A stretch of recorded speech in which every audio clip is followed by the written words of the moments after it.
This is the Mondo Weiss Podcast. I'm Dave Reed. In mid-December 2023, 2.5 months into Israel's war on Gaza, a UN-affiliated committee of famine experts reported that over 500,000 Gazans faced catastrophic hunger. All 2.3 million were in crisis, and the situation was deteriorating rapidly. On the eve of the Famine Review Committee's follow-up assessment, forced starvation in Gaza is getting worse, fast. In a March 5th statement, 7 UN experts declared that Israel has been intentionally starving Gaza and that widespread famine in the besieged, brutalized enclave is imminent. According to Gaza health officials and a senior doctor cited on March 8th by the Associated Press, at least 20 people have died from dehydration and malnutrition at North Gaza's Kamal, Adwan, and al-Shifa hospitals, and 16 premature babies have succumbed to malnutrition-related disorders at Rafah's Emirati hospital. On March 10, Al Jazeera reported 25 known starvation deaths in northern Gaza. David Kattenburg spoke with the first author of the statement, Michael Fakhri, Special UN Rapporteur on the Right to Food. Hello, Michael Fakhri. Can you introduce yourself? Tell me who you are, a bit about your background. Yeah, my name is Michael Fakhri. I'm the UN Special Rapporteur on the Right to Food. I'm an independent expert given authority by the Human Rights Council. It's a volunteer position. And the shortest way to understand the job is I'm the eyes, ears, and good conscience for the UN system on all matters regarding hunger, malnutrition, and famine from a human rights perspective. I teach at the law school at the University of Oregon. I used to be a lawyer in Toronto, and I'm originally from Lebanon. And are you Canadian? I am. I'm both from Lebanon and from Canada. And your academic background, you have an academic background in food and nutrition and the humanitarian aspects of food provision and hunger and all that? My background is in international law with a focus on food and agriculture. So I started a lot of my research early on was on trade and development, which quickly turned into a focus on food sovereignty and the right to food. But since one of the main causes of hunger is conflict today, I'm also focusing more and more on conflict, on starvation, on international humanitarian law, international criminal law. I'm always focusing on food and agriculture and letting that sort of lead where I go in my research, in my professional life, and in my personal life. I mean, food is pleasure. Food is how we express our love for each other. It's how we hang out. It's how we connect with our past. It's how we, admittedly, I stress eat. So there's that aspect too. So it's sometimes trite to say, but food is everything. And it's infinite in terms of how one can understand the world and enjoy life. The things that people eat, it's more than just nutrition. It's more than just enjoying a meal and eating your favorite foods. The things we eat, less so in Western societies, but the things we eat kind of are a reflection of our cultural roots. They mean something to us culturally. They certainly do to the Palestinian people. You think about all the things that Palestinians enjoy eating. It's part of their culture, isn't it? Exactly. It's existential. So what you eat is pleasure on a personal, individual basis, but it's cultural in the sense of it connects you to the land. It connects you to the oceans and seas and rivers. It connects you to your ancestors. And not to say that how we eat is frozen in time, but to your point about olives, when Israeli settlers and Israeli forces are uprooting olive trees or denying Palestinian farmers in the West Bank from harvesting their olives, the olive tree is central to what it means to be Palestinian because it's that long-standing connection to the land. Olive trees can live for over hundreds of years. And it's not just the Palestinian people. All people, that is one key way people define themselves as a collective, as a people, as a culture. One way is almost always through food. Because again, food connects you to, I don't like using the concept nature. Nature I feel is abstract, but it connects you to the land, to living beings around you. It's that relationship. Eating is something that really reflects a relationship. And, we're moving along a tangent here. There's lots of stuff I want to talk about. Like I think about Palestinians in the West Bank going and harvesting, picking wild herbs, thyme, and getting attacked by settlers or getting shot by soldiers in the course of foraging for little plants and things that they enjoy eating, but which are part of their culture. Yeah, exactly. So foraging zatar or thyme. I mean, I'm from Lebanon, so it's the same for us as well. So that also tells you in terms of connectivity and relationships is Palestine, they're harvesting and foraging for zatar in Lebanon, in Syria. And what was happening in Israel is Israel passed a law under the umbrella of sort of conservation of nature, denying anyone the ability to harvest wild zatar. But what that was, in effect, was targeting Palestinians' ability to forage. So foraging is about eating, of course, but again, it's yet another way of connecting to the land. And so if you think of Palestinian people of indigenous to the land, and you think of, for example, indigenous people in North America, the similarities of foraging practices and those foraging practices, it's knowledge, is knowing where to go, knowing how much to forage so that you don't over-harvest, knowing when to forage. This is real knowledge that's passed on through generation. And knowing where your parents and your grandparents picked these wild plants and having accompanied them when you were a child doing it and learning where to go and what to pick. Exactly. And those memories carry so much power. Those memories really become a defining aspect. So that's what I mean by the pleasure of food is not just the eating. The pleasure of food is in those memories that we make and the recipes we share. They really become so defining in that way. In your March 5th news release as a special rapporteur, along with a host of other special rapporteurs following the February 29th flour massacre in Gaza, you write, Israel has been intentionally starving the Palestinian people. What evidence do you have that Israeli authorities, the military, are actually intentionally starving? They said it themselves. On October 8th, the Minister of Defense of Israel announced a total siege against Gaza.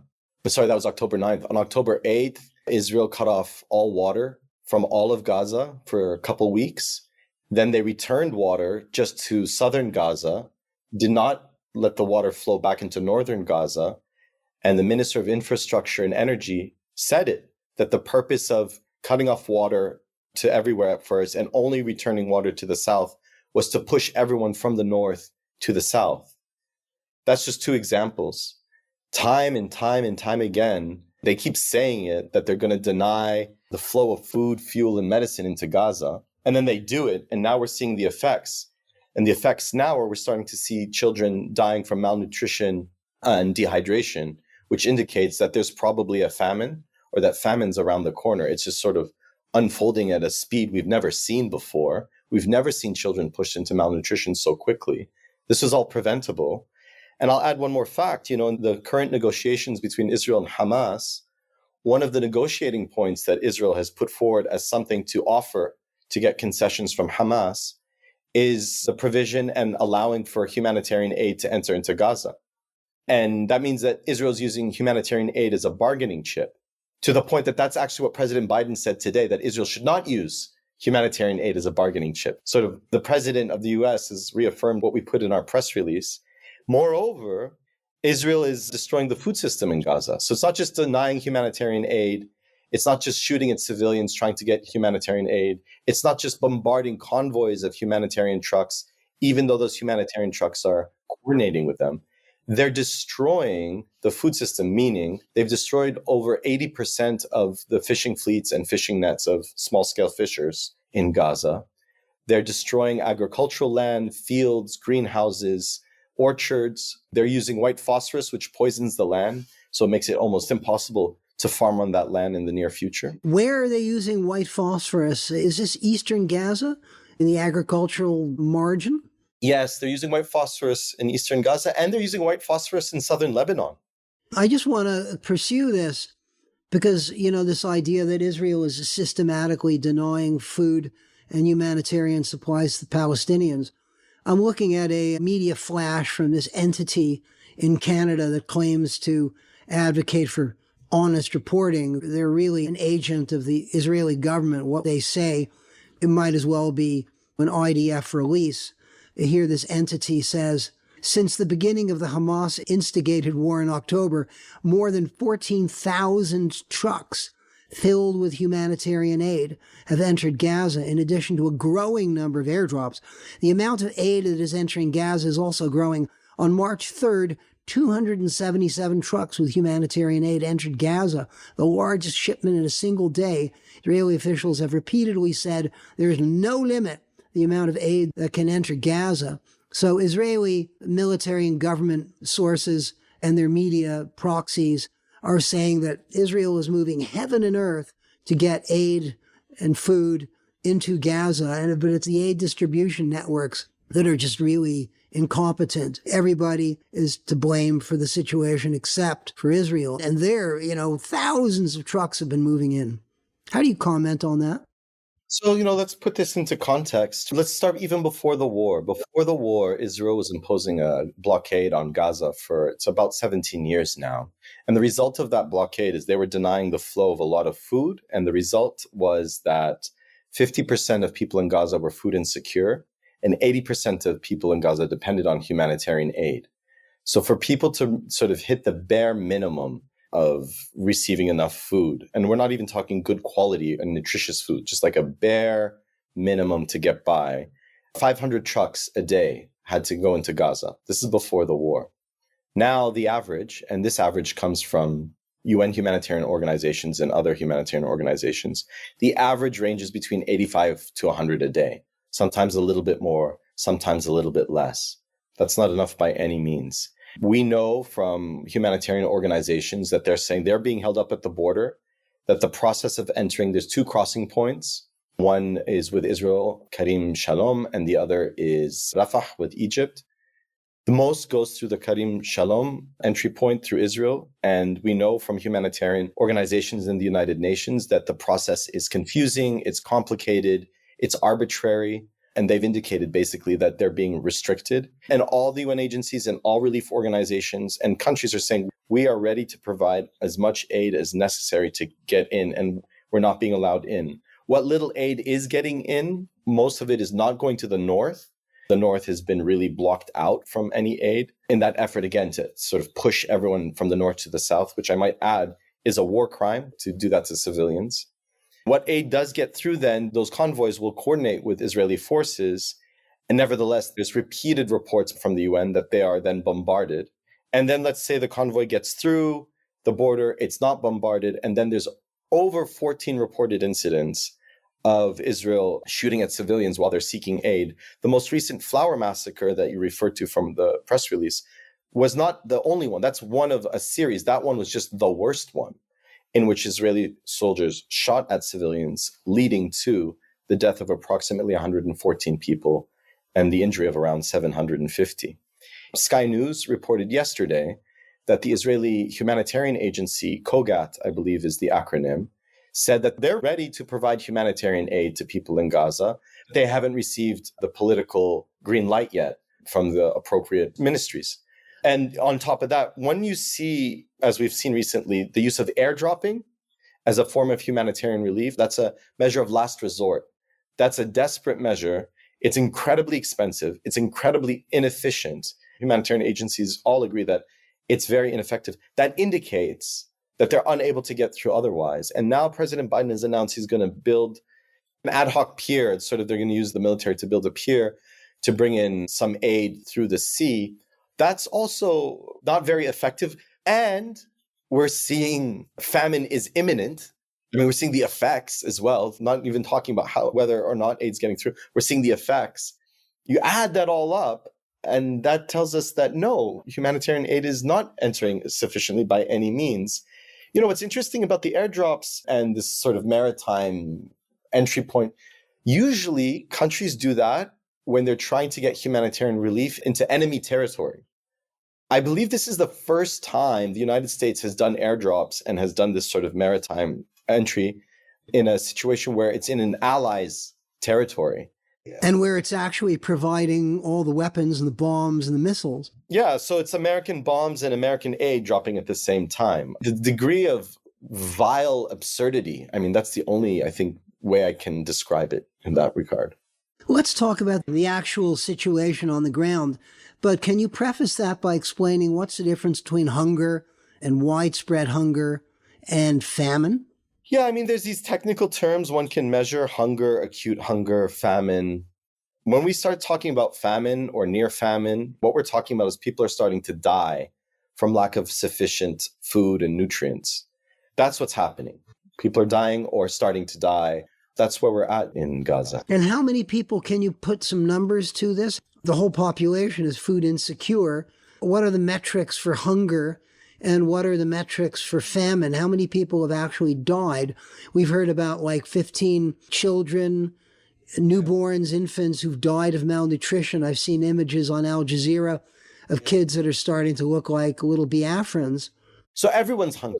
2.3 million people were pushed into hunger at a speed we've never seen before. We've never seen a civilian population made to go hungry so completely and so quickly. Never in modern history. We've never seen children pushed into malnutrition so quickly. Never. This is in consultation, based on my own experience, but in consultation with starvation experts around the world and with UN humanitarian workers and leaders. This is the consensus amongst everyone who studies and works in this area. So famine is very difficult in this instance because it's a war zone. So in terms of famine, in terms of understanding how it's measured in technical terms, there's 3 conditions that need to be met. First, at least 20% of the population is affected. In Gaza, we've seen that. The second condition, which is where we're at now, is that 1 out of 3 children are being acutely malnourished. This is also known as wasting. We're seeing that. The third condition is the hardest to measure.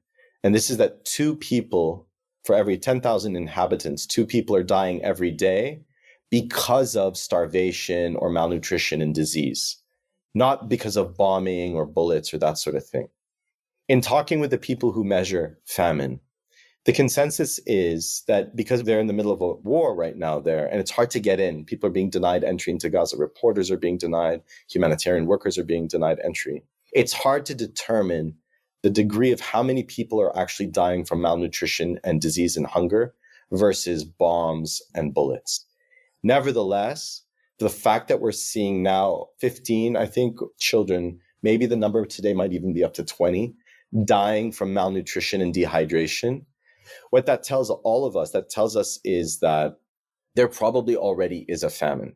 And the speed, this is the part that's unique, the speed in which we're watching deterioration, the speed of the spread of hunger, the speed of death, the rate of death is really unprecedented. So it almost doesn't matter whether it meets the formal criteria of famine or not. What we know is that the conditions are almost unimaginable. And here you say in your press release of March 5th, as the risk of famine continues to rise, all children under 5, there are 335,000 children under 5, are at a high risk of severe malnutrition. Exactly. And that's a conservative estimate at a risk of malnutrition, right? They're being very tempered in the statistics. So what everyone agrees is what we can measure is actually an underestimate of the reality. Once we can have people enter into Gaza, more humanitarian workers and reporters, I have no doubt, and this is again in consultation with experts all over the world, we all have no doubt that the horror, the numbers, the degree of hunger, the degree of death from malnutrition will be higher than we're able to measure right now. So at this moment, where are these metrics? Where is this primary data coming from? Where do you get your primary data in Gaza if so many health workers, NGOs are not allowed to go in? Where do you get your primary data? From UN agencies, all the different UN agencies, UNICEF, what's called OCHA, the Office of Coordination of Humanitarian Aid, UNRWA, which is the UN Relief and Work Agency, FAO, the Food and Agricultural Organization. And then on hunger and famine, that metric and that measurement is done through what's called IPC. IPC is the Integrated Food Security Phase Classification. And that is a group of experts that are organized through the UN Food and Agricultural Organization. The World Food Program is another source. And these folks, they have people on the ground in Gaza. Some do, and they all share what they can. So, for example, UNRWA, the UN Relief and Work Agency, they are there. OCHA, the Office of the Coordination of Humanitarian Aid, are in Gaza. And that's where I start. I always start with OCHA and UNRWA. And then UNICEF as engaged. And then there's different ways one can do it through satellite imagery. And methodologically, it seems quite sound. And everyone is aware of the limitations. So that's why everyone's saying, we're probably underestimating. They would rather err on a conservative approach due to the limitations for those that might not have direct access, that might be using other methods, or the difficulty in measuring in the midst of an ongoing and escalating war. So again, these are numbers that I think are on the lower side than actual reality. And there are reports of people eating animal feed and weeds, plants they pick from the ground. They're feeding their children that. That's the part where it's brutal. They're foregoing meals. Grown-up adults who have to choose who gets to eat in the family will prioritize the children, which everyone would do. And then all they have to offer their children is animal feed, which then actually leads to a lot of health issues. It does lead to malnutrition. It can lead to death if you're feeding them with whatever you have. There's no water. There's very little clean water in Gaza. People are having to drink dirty water. Knowing it's dirty water, they really have no choice. The part for me, it's almost hard to understand or process is this point we're at where children are dying from malnutrition and dehydration, and looking at those images and talking to colleagues who have talked to families in those situations. Imagine being unable to feed your child and your child looking at you and there's nothing you can do. Then they die. And you write here, at least 90% of children under 5 are affected by one or more infectious diseases, and 70% have diarrhea. What's the intersection between hunger, starvation, and infectious disease? And what can you tell me about the infectious disease situation in Gaza today? When you don't get adequate food and you're not getting sufficient nutrients and you're low on energy, your immune system gets weaker. When your immune system gets weaker, you're going to be more vulnerable to infectious diseases. That's one. But two, the conditions that have led to hunger are often the same conditions that lead to higher rates of disease. The destruction of civil infrastructure, the lack of water, the lack of hospitals. Very few hospitals are left in Gaza. People living in close proximity, not living in their homes. They're living outside. They're living in tents, being forced to migrate. You combine all of that together, and that leads to exposure and vulnerability to infectious diseases. Now, we're talking about hunger, starvation, famine, wasting, infectious disease, but there are going to be long-term generational impacts of this. Tens of thousands of children going hungry. What impact is this going to have on their long-term development prospects? Yeah, this is what doctors would call stunting. There's a high risk of stunting for almost every child in Gaza. What that means is that when children between the ages of 0 and 5 don't receive adequate nutrients, that can lead to permanent physical and cognitive impairment in the future. So that would mean is that these kids in the future are going to require a significant amount of support to make sure that they can live a life with dignity. But then think of the trauma. 2.3 million people now have experienced profound trauma in ways I can't even pretend to know what that is. The number of children that have lost their entire family that are left alone, the psychological scars of people that manage to survive are at a scale and to a degree. I mean, it's as if Israel is trying to damn all the children in Gaza. Little snakes, Ayelet Shaked called them. Yeah, children of the night, snakes. I mean, the dehumanizing language was from the first day. I've been very focused in our conversation on what's happening on the ground. But if we're going to get into the dehumanizing language and the racism and the callousness, that was from the beginning. This is why we raised the alarm of genocide within weeks of this particular war, was the blatant dehumanization expressed by Israeli politicians and decision makers against the Palestinian people. So when you don't imagine a people as human or as civilians, then you employ all of these policies and techniques that we're witnessing in Gaza. The Flower Massacre of March 5th, 112 or so people reported killed. I understand that multiple Gaza health authorities report a very large percentage of these people coming in with gunshot wounds. But the Israelis, of course, deny it. The Israelis say, no, they got run over by trucks or, killed in the stampede. And IDF forces, they're the most moral soldiers in the world. They're ordered not to attack people without cause. And at one point, checkpoint was rushed and soldiers felt threatened. So they shot people aiming for their legs. But they just strenuously, categorically deny that they were shooting at people. There have also been reports of people rushing to get food and getting gunned down by drones. That's another story. But how do you address Israeli denials that they're actually intentionally targeting starved Gazans going for food? Yeah, I think to understand what's going on, context matters, and sort of to put this one particular incident in a broader context in space and time. So to step back, Gaza city, where the flower massacre happened, is in northern Gaza. So from the 8th of October to the 15th of October, Israel completely shut off 3 water pipelines that go into Gaza. They shut off basically 75% of all of Gaza's water supply. Then in mid to end of October, water is restored in a limited way to central and southern Gaza, but it was never restored to northern Gaza. And this is when the Israeli Minister for Energy and Infrastructure said that we're not restoring water to northern Gaza because, quote, we want to push the civilian population to the southern strip. That's in the beginning of the war, to give you a sense of how northern Gaza is really cut off, where Gaza City is. To cut now to January 22nd, WHO, the World Health Organization, was forced to stop delivering medical supplies. They just couldn't get in. They were unable to get into the north. This is January. January 23rd, the next day, UNRWA, the main humanitarian agency in Gaza, they were forced to stop delivery of aid to the north. Both they're being denied and the shelling, so UNRWA is denied. They're unable to get to the north. All that's left is the World Food Program. By February 20th now, World Food Program can't get into northern Gaza as well. So you see how it's just squeezing and strangling, Israel's squeezing and strangling northern Gaza, as they said they were going to do. They announce it, and then they actually implement it, and they're doing it. So by February 20th, no one can get into northern Gaza. So that was a week from the 20th to the 28th. February 28th, aid resumes into northern Gaza. February 29th is the flower massacre.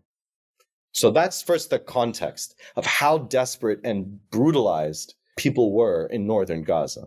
Combined with, before the flower massacre happened, we knew of at least, this is through UN reports, at least 14 instances of Israeli soldiers shooting at civilians while they're trying to get aid.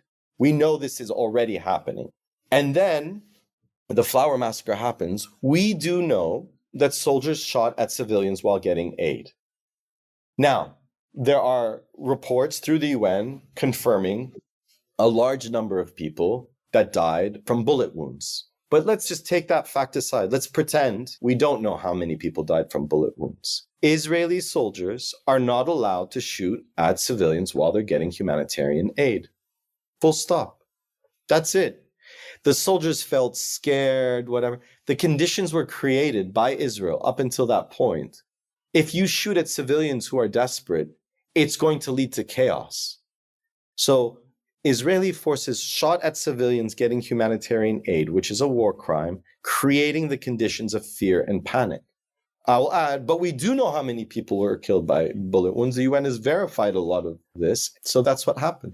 I want to ask you what the international community should do, but I mean, really it comes down to what the United States should do. And Biden yesterday in his State of the Union address announced with huge fanfare that they were going to build this maritime port, temporary port. There wouldn't be any boots on the ground in Gaza, but they would deliver food from Cyprus, and there'd be massive influx within a couple of weeks in this way. What do you think the United States should do? And if other powers aside from the United States were to suddenly decide we're going to do this ourselves, I don't know if they could or couldn't, but what should the international community do, focusing on the United States? First and foremost, the United States needs to stop sending money and weapons to Israel. Second, what the international community could do is impose an economic embargo against Israel. Large number of countries, including Arab countries, trade with Israel. And if we look back to apartheid-era South Africa, that was a significant tool which pressured the apartheid regime in South Africa. That's real action. That's what will pressure Israel towards a permanent ceasefire and force Israel to allow unfettered access for humanitarian aid. I think that's it. Arms embargo and economic sanctions. I mean, in another universe, there would be an actual military intervention, a Chapter 7 intervention under Chapter 7 of the UN Charter, UN Security Council. They tell Israel, suspend military operations within 24 hours and then set up an international intervention force and just actually land in Gaza. Yeah, I mean, the Security Council is proving to be useless, but that was predictable even before the war broke out. The General Assembly is passing resolutions, but there's to very little effect. The Human Rights Council has done absolutely nothing. They haven't even passed a symbolic resolution on the matter. Some countries are cutting off diplomatic ties with Israel, but I think one could argue that there are a lot of ways you can impose sanctions through the international system and not have to necessarily wait for the Security Council. There's a lot of different ways one can decide. Countries are choosing not to do so at this point. It's a political choice. And then there's the International Criminal Court. I mean, here we're talking about genocide is plausible, the International Court of Justice says, and everybody's talking about forced starvation. And one wonders what on earth Karim Khan is doing. Yeah, just to clarify, so that was the International Court of Justice that found that genocide was plausible in Gaza. And then the International Criminal Court, which is a court that then holds individuals culpable, has been incredibly slow. The issue of occupied Palestinian territories has been on their agenda before the war even started. And if you compare how quickly the prosecutor of the International Criminal Court has moved on Ukraine versus Gaza, you can see a profound difference. They moved very fast on Ukraine, as they should have. And they've dragged their feet on Palestine more broadly and Gaza more specifically. But I will say the work of me and other mandate holders, so my mandate is right to food, there's right to water, there's right to health, there's over 40 special rapporteurs and working groups. Our work has been used and cited in the pleadings to the International Court of Justice and was referenced by the International Court of Justice itself, including most recently in South Africa's most recent urgent request to the International Court of Justice in light of the situation of starvation for provisional measures, which were submitted, I believe, yesterday. Last point, Michael Fakhri, and thanks so much for talking with me. We're reading that starvation, hunger, imminent famine in Gaza is completely unprecedented in modern history. Never before has this happened in such a tiny territory, in such a brief period of time, in a territory that's controlled by one of the very, very best friends of the Western powers. It's completely unusual, isn't it? I don't know if it's unusual. In a way, it's playing out a long-standing dynamic that starts in 1948 with the creation of a settler colony. And from the beginning, there was sort of this genocidal drive in the sense of this desire to push out the Palestinian people from their land was from the get-go.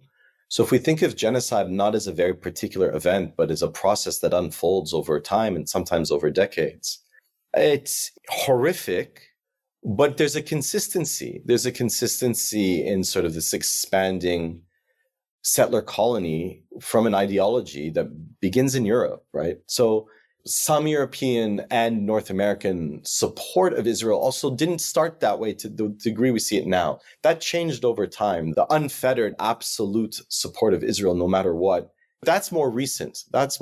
So to go back to the United States, it's almost bizarre for the American administration and President Biden to try and send humanitarian aid in a form that you only use in your enemy's territories, while then giving your ally a degree of freedom that they don't give any other ally, just giving them a blank check, to speak metaphorically, while at the same time, from a humanitarian perspective, engaging the way you engage with your enemy. That contradiction is very new. As of today, I'm still processing what that even means. And those airdrops, I mean, you do airdrops where there's no way to get in, right? It's the middle of the desert or it's the jungle, it's foreign territory, enemy territory, and it's incredibly remote. Whereas they could go into Gaza massively and deliver aid and reconstruct. It's completely accessible. Exactly. And, the only thought I have then is I'm wondering, what's this all mean? I wonder, and this is not speaking as a UN appointed expert, but I wonder if this humanitarian aid is more a response to domestic pressure. The part that makes me hopeful is seeing how people have mobilized and organized around the world, but especially in the United States, and especially from youth. And I think maybe the Biden administration is realizing or responding to that domestic pressure with elections around the corner And I wonder if this is more performative as a way of showing they're doing something without actually doing anything. Michael Fakhri, thank you so much for joining me. Thank you, David. It was a pleasure. That's our show. Mondoweiss is a nonprofit publication with no paywalls. If you would like to support our work, please go to mondoweiss.net/donate.